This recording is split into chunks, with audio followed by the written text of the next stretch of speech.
So there's been quite a few things happening. This is going to be a Steelers news and updates and just kind of get everything ready going into the Raiders game. But there's been quite a few things happening. Now, I woke up this morning and I found this out that Highsmith has been named AFC Defensive Player of the Week, which is fantastic. He had 7 tackles, 1 forced fumble, and the sack, and also the interception to start the game.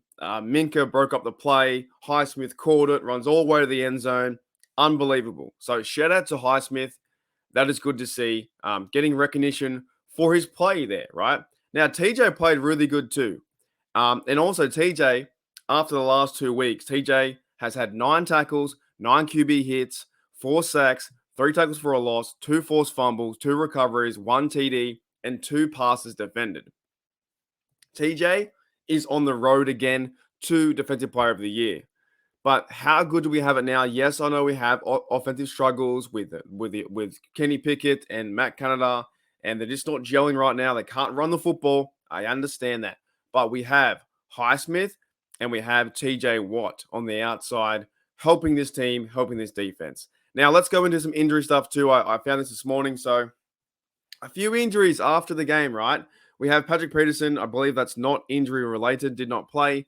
DeMonte Kazi has a calf, did not play. Minka Fitzpatrick has a chest. But I did see that Minka had scanned for negative results from that chest. So hopefully he's all right. We need Minka. Minka played a fantastic game last week versus the Browns. I rewatched it last night. Was awesome to see. Minka's all over the field. He broke up the pass up. He comes down to if we miss tackles in the midfield, he's always there to rely on. He's everywhere. He's everywhere. He's so good to watch, and we need Minka in this defense. So he was out of the chest, did not play. Marcus Golden has a knee, did not play. Isaac Siamalo, not injury related, did not play. Darnell Washington has a knee, did not play. Gunnar Olszewski has a concussion, so I would say he would be out. I don't know with Gunnar because I said before that I thought he was going to be brought up because they had the issues with McFarland, and now McFarland, he's also on IR too. The Steelers have put McFarland on IR, and the Steelers also made a move at running back too, so there's a lot happening.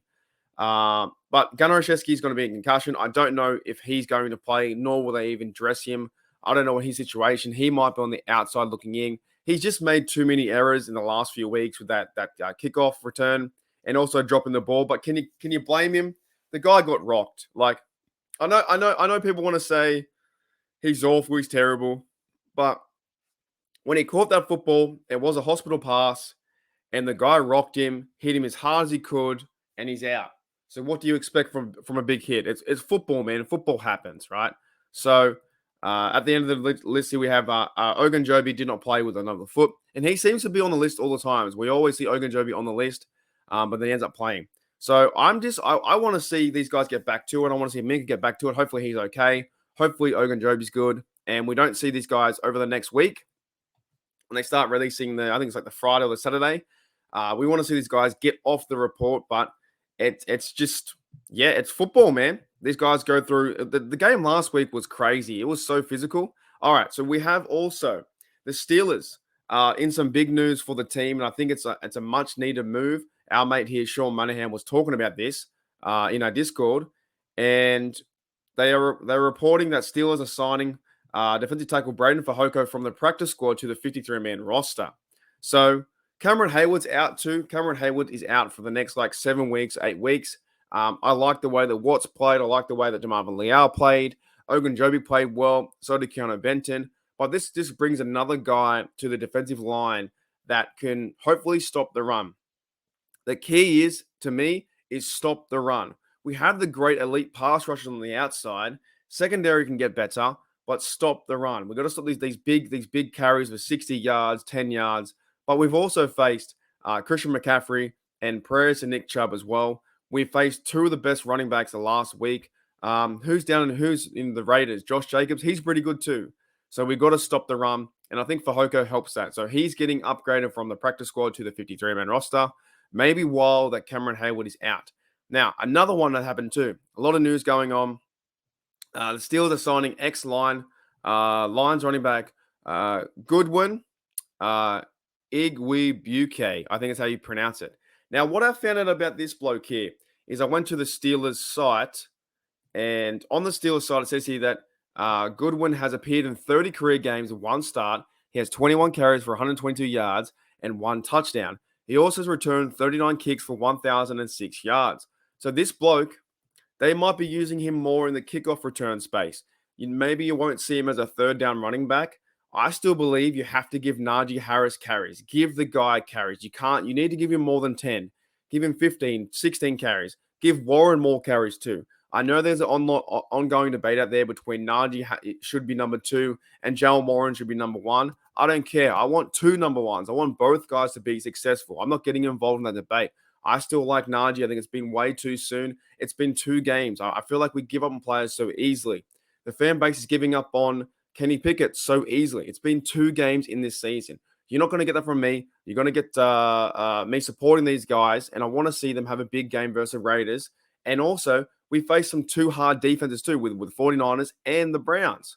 Just saying. So we are bringing in running back Goodwin, and he's played 30 games. So that tells me that they're trying to get someone on kickoff returns. Maybe that Shesky won't be able to do it. You might see Connor Hayward return off kicks. Calvin Austin, I still think, is going to do the punting because he had a pretty good game as well. He's looking to run one back. Calvin Austin needs to be featured more into the offense. So does the tight ends like Hayward and Freiermuth too. But I think by bringing this bloke in, he might make the side on game day and then have a chance to run back kicks because right now you don't have McFarland back there. McFarland's on IR for at least 4 games. So there's been a lot of injuries happening over the last few weeks. You've had McFarland, you've had Deontay Johnson out as well for the next few weeks, and Cameron Hayward. So the guy's been signed to fill in those spots. But I think this guy can do it because it says here what I found on the Steelers. He says he had 39 kicks for 1,000 yards. So he could be a guy that could be returning kickoffs, and we'll see what happens. Now, before I finish the video, that's everything I wanted to cover. Fajoko's coming in. I hope the guys from injury, and big shout out to Alex Smith too.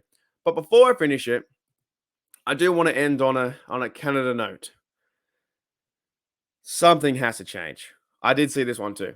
I saw this from Warren Sharp that 3 and outs this season, that Pittsburgh has 14 3 and outs already. That is bad. Now it comes back to Kenny Pickett. It comes back to the offensive line. It comes back to Pickens. It comes back to the receivers. It is a football game. It is a team game. It is everyone. It's not just Canada. It's everyone in the team. They have to do better. You will not win games if you're going 3 and out and relying on your defense each and every week to get you points. It won't work. You will not win games. You can't get 14 points from your defense every week. You can't get field goals don't win your games all the time. We had that one year we won against the Chiefs where Chris Boswell scored 6 field goals. Fine. It happens sometimes. But most times, you can't. You got to score 20, 25, 24 points for a chance to win the game and then, stop them from scoring.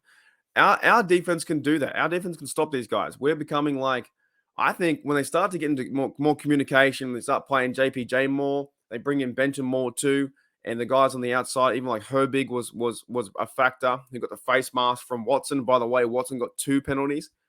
I think that this defense is filled with a lot of depth, and TJ Watt is having an all-pro season. Highsmith is having a good season so far too. Like this is going to be fun to watch. I think they can get to Jimmy, and the Raiders are going to be hard to score 20 points, but the offense has to do their job. If the offense can't move the ball forward, and they're getting 3 and out, 3 and out, 3 and out, 3 and out, 3 and out, that's really bad. Pittsburgh is leading with 14. Indy has 13. Cincinnati, they're playing really bad too. And by the way, just a bit of a side note before I do my AFC North rundown, I might release that tomorrow. Cincinnati could be in trouble. They could be in big trouble. If they lose, they could lose against the Rams. They lose against the Rams, they could be in really big trouble. Just saying that. They might start at 0-3. Anyways, you had here Minnesota 11, Tampa Bay 10. Right, this team has to get it together. The 14 is way too many. 3 and outs. And that's the problems we see right now. We all see the problems. We need them to use the tight ends more. run the ball more. And we need, and when I say run the ball more, I mean like actually be effective with it too. Not just plays that go side to side, not just Najee jumping around dancing. You have to go north and south and put a hat in a hat and power someone over like the old school Pittsburgh Steelers. This team is, in my opinion, is talented enough to do all these things. With a young Kenny Pickett, he needs to get better. He's got to stop seeing ghosts. He's got to be more confident and comfortable in his scenario. But they can do this. They really can. So I'm still hopeful in this team. We're 1-1. You go out west, you beat the Raiders, you're 2-1. You then go out to the Houston Texans, which would be a crazy game as well. Versus CJ Stroud. I always forget who it is out there. CJ Stroud, I think he's the one out there. Mike Tomlin loves versing rookie quarterbacks. You can come back to 3-1, come back home to verse the Ravens. And if you're 3-1, it's a whole new season. And if you're winning games and it feels like a win. I know last week didn't feel like a win, but if you're winning games that feels like a win, then things start moving and we have a bit more faith. But I know a lot of people are jumping off the Kenny train. I don't understand it. If you're jumping off now, stay off. Be honest, stay off. If you're saying he's a bust and you want to go and get a new quarterback next year, then stay off. I'm not jumping off. It's been 2 games. 2 games. Alrighty, guys, that's it. That's a wrap up today. We have Godwin coming in, new running back for the Lions. Fajoko's being upgraded to the team, the 53-man roster. We have a lot of injuries. Hopefully, these guys come back with Takazi, Minka, Golden, Washington, and I think Shesky will be out, but Ogunjobi will come back. And all pro seasons from Highsmith and TJ. It is crazy. Hopefully, you guys enjoyed the show today, and I'll see you later on.